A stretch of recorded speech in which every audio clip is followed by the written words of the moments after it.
HP Lovecraft is considered one of the greatest horror writers of all time. Despite this, many of his stories have not been adapted onto the big screen. Anything that has been adapted is either loosely based on the stories or simply borrows the famous iconography of the eldritch horror created by the author.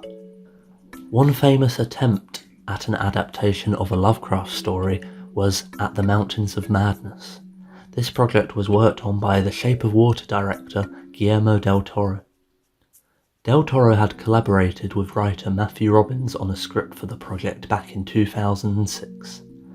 After taking the script around different studios back then, the project failed to get greenlit and simply stayed on the shelf.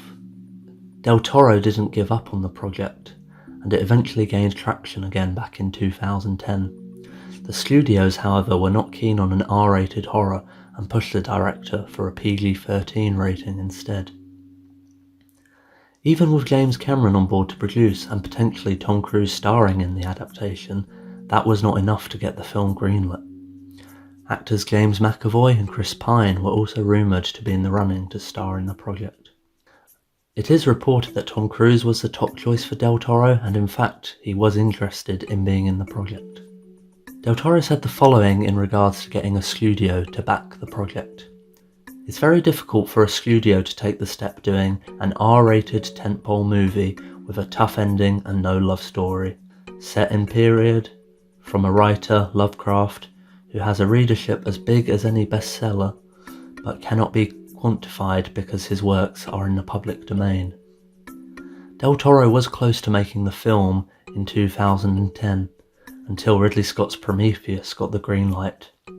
Prometheus was the prequel movie to Alien that Scott had been working on for a long time. Prometheus does borrow a huge amount from the Lovecraft novella At the Mountains of Madness. Some would even go as far to say it was as close an adaptation to the novella that we would ever get. The last attempt made by Del Toro to make this movie was back in 2013. This is notably before the release of Deadpool, and it wasn't until Deadpool that studios discovered the high box office returns of R-rated content. Understandably, though, would not have as huge a draw as a comic book movie.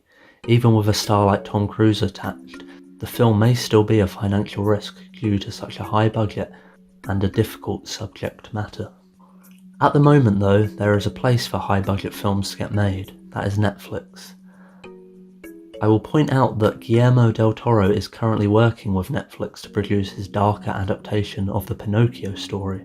So, if that film is a success, maybe Netflix could fund his adaptation of the Lovecraft novella. The problem with the studios was seeing a return on such a high investment. Netflix doesn't appear to have that problem. Netflix prides themselves on creating content and are showing no signs of slowing down. Big budget films like Bright and The Irishman were exclusively funded by the streaming service. In particular, with The Irishman, Martin Scorsese couldn't get funding from any studio to make his dream project. It wasn't until the streaming service came in and saved the project.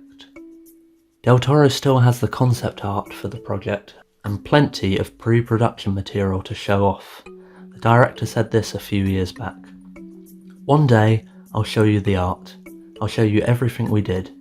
We did over 300 pieces of art. We did storyboards, we did models, we had a whole presentation.